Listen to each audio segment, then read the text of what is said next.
Que la paix et la grâce de Dieu soient avec vous tous, ô frères et sœurs. Aujourd'hui, on va faire Luc 5, du verset 33 jusqu'à la fin. Et je commence par grâce suivant. Amen. Seigneur Jésus, nous te remercions pour la semaine que tu nous as faite. Tu nous as protégés, gardés, sanctifiés malgré tout ce qui se passe dans ce monde.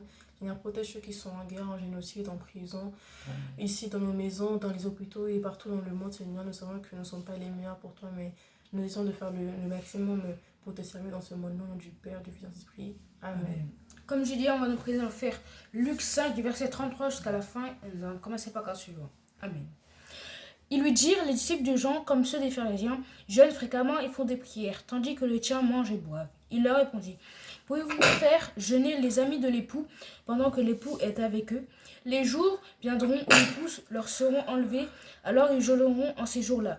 Il leur dit aussi une parabole. Personne ne déchire d'un habit neuf un morceau pour le mettre en un vieil habit, car il déchire l'habit neuf et le morceau qu'il a pris n'est pas assorti au vieux.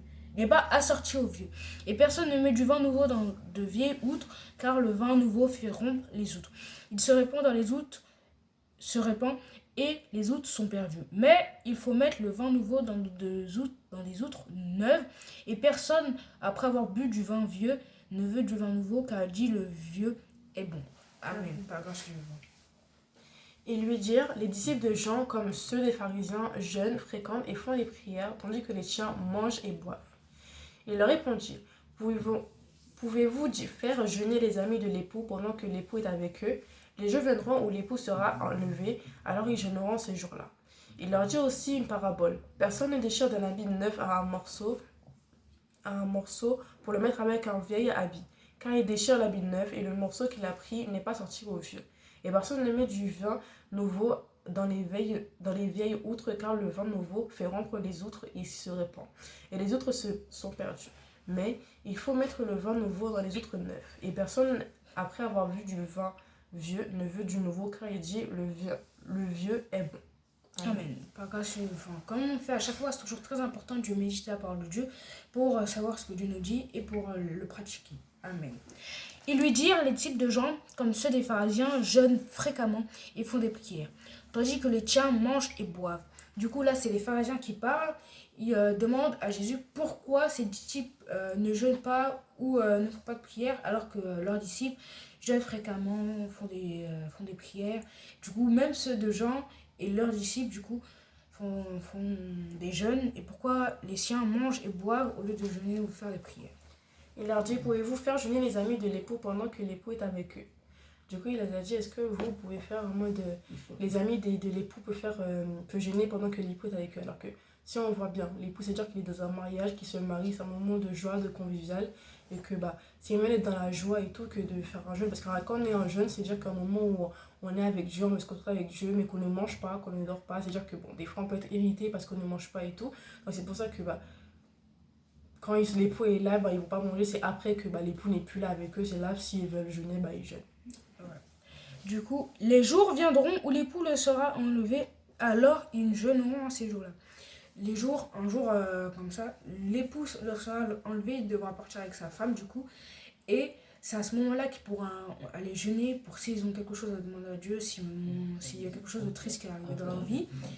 Et du coup, c'est à ce moment-là qu'ils pourront jeûner hors de quand l'époux sera avec eux du coup.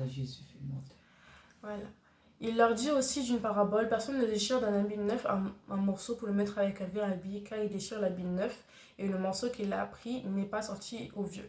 Du coup aussi, il a pris une parabole aussi. Bon, c'est toujours semblable à son histoire à lui. Donc on ne peut pas prendre un habit qui est neuf et prendre un habit qui est vieux et mettre ensemble. Parce que déjà, l'habit vieux peut moissir l'habit qui est neuf. Et que là, avec ce qui était de Jean-Baptiste c'était quelqu'un qui était l'ancien, qui est mort malheureusement à cause... c'était un peu écrit parce que Jésus devait annoncer l'arrivée à Jésus, mais on ne peut pas mélanger les choses anciennes et nouvelles ensemble. Surtout pour qu'on sache que l'ancien était là, il a vieilli parce qu'entre-temps, il a été utilisé plusieurs fois. Et le nouveau était là pour la suite, pour faire un nouveau chemin. Quand l'ancien a fini son chemin, pour commencer une nouvelle. Donc on peut voir qu'on ne peut pas mélanger deux choses ensemble pour faire un seul. Voilà. Du coup, et personne ne met du vin nouveau dans de vieilles outres, car le vin nouveau fait rompre les outres, il se répand et les outres sont perdues. Du coup, personne ne mélange du vin nouveau avec de vieilles outres, parce que sinon, il se répand dans les autres et après il fait péter les autres et les autres sont perdus. C'est pour ça il faut, comme elle a déjà dit, il ne faut pas mélanger l'ancien et les nouveaux. Du coup, les choses anciennes sont passées et les choses nouvelles arrivent. Du coup, c'est ce qui doit se passer dans la parole. Mais il faut mettre le vin nouveau dans les autres neufs. Du coup, il faut mettre dans les vins nouveaux les autres neufs pour pas, déjà, si le goût soit parti avec les vins anciens. Et que chaque chose va ensemble. Les neufs avec les neufs, les vieux avec les vieux. La progression avance en même temps. Là, Du coup, et personne, après avoir bu du vin vieux, ne veut du vin nouveau car elle dit le vieux est bon. Du coup, et aussi personne ne veut du vin nouveau après avoir bu du vin vieux parce qu'il dit le vin vieux, il est bon, le goût il est plus prononcé, il est meilleur. Le vin nouveau, il vient d'être fait, du coup. Ouais, je vais plutôt dire pour Jean-Baptiste parce que Jean-Baptiste était, on va dire, le vin vieux qui était là parce qu'ils se sont habitués à sa parole, son acte, ils étaient habitués à comment il était. Du coup, ils se dire qu'ils préfèrent. C'est-à-dire que si on demandait au moment là, vous préférez Jésus ou Jean-Baptiste, tout le monde aurait dit Jean-Baptiste parce que Jean-Baptiste était quelqu'un qui était assez connu, assez bon. Du coup, c'est pour ça qu'eux, ils préfèrent le vin vieux, on va dire, dans cette histoire-là, que le vin nouveau. Alors que le vin nouveau est meilleur. Voilà. Du coup, on voit dans cette parole que Jésus a fait beaucoup de paraboles par rapport à sa vie, à son parcours. Et du coup, il nous dit que on peut pas mélanger les choses nouvelles et anciennes, mais ses disciples, eux, ne jeûnent pas, ne prient pas. Voilà, il met des petites histoires en lui-même, voilà. juste, et il faut chercher Avec un peu à l'époux, comprendre et tout. et Comme ses une femme amis. avec un homme, l'homme doit chercher comment la femme réagit et tout. Non, ça, comment Jésus réagit dans ses histoires, comment il fait dans ses histoires, et qui est qui dans chaque histoire. C'est-à-dire que le vin nouveau, c'est Jésus, le vin ancien, Jean-Baptiste.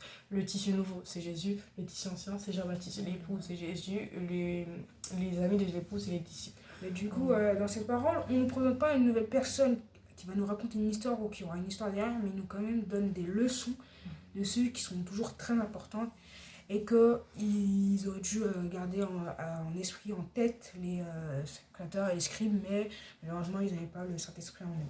Du coup, on va prier pour la fin. J'espère que cette vidéo vous aura plu. N'hésitez pas à commenter si vous avez des questions, partagez ce qu'on demande le plus.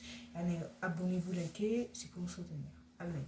Seigneur Jésus, nous te remercions pour la parole que tu nous viens de voir. Seigneur, on voit que par ta parole, c'est différents chemins, différents types et tout, que c'est pas juste raconter d'un côté, Seigneur.